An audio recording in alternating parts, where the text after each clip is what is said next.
This is the story about Nicola Tesla.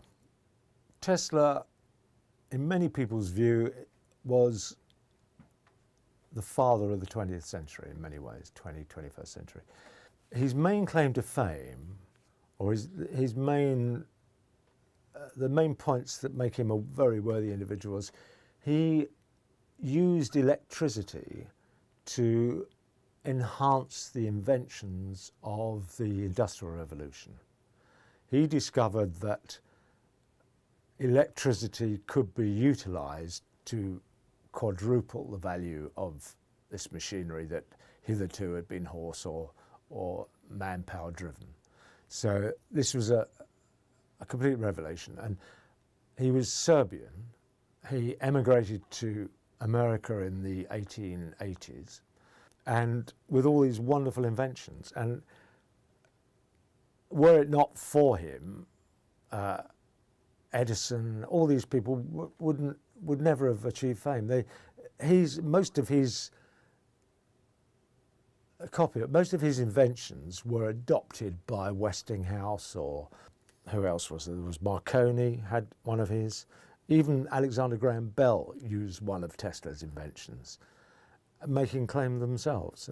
But that was the dog-eat-dog world of late 19th century American capitalism, which was a free-for-all, really. And he was a sensitive little creative man from Serbia who died, unfortunately, after creating hydroelectrical power. He created a water-driven generator on the Niagara Falls. He was the first person to do it and prove that it's possible to generate electricity through power. And he also realised that the domestic advantages of it. And so he he started to use his ideas with all these bigger companies like Westinghouse and people like that who were on the peripheries of that industry.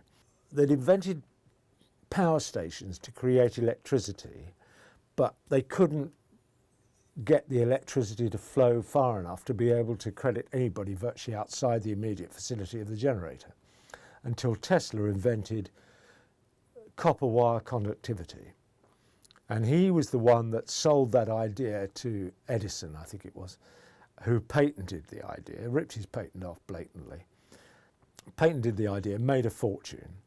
And then Tesla came up with this other brilliant idea, which was his downfall really, which was infrared technology, essentially transmitting electricity through the airwaves, which is what we use now, and that is, we call it Wi-Fi or whatever. It's the transmission of electricity, not just through radio waves, but you put more substance to the radio wave and turns it into electricity. He created this idea where electricity would be virtually free to all and available in the air, just for anybody to use. And it's still possible to do that. Well, we can see technology moving in that direction. But this is the late 1800s that this man came up with this idea.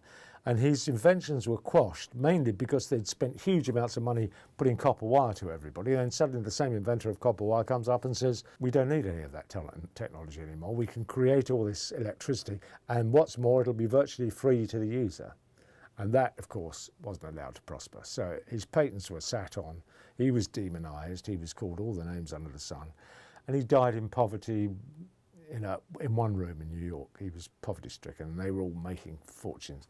But he had a visionary thoughts about everything. The internet he predicted. He predicted Wi-Fi, air-transmitted electricity. All the stuff that we take for granted now was around in the 1890s because of his inventions, but they were quashed for 100 years because people were making serious amounts of money out of his first invention.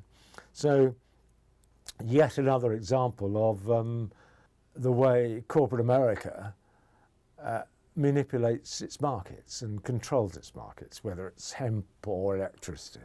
You can see how it works.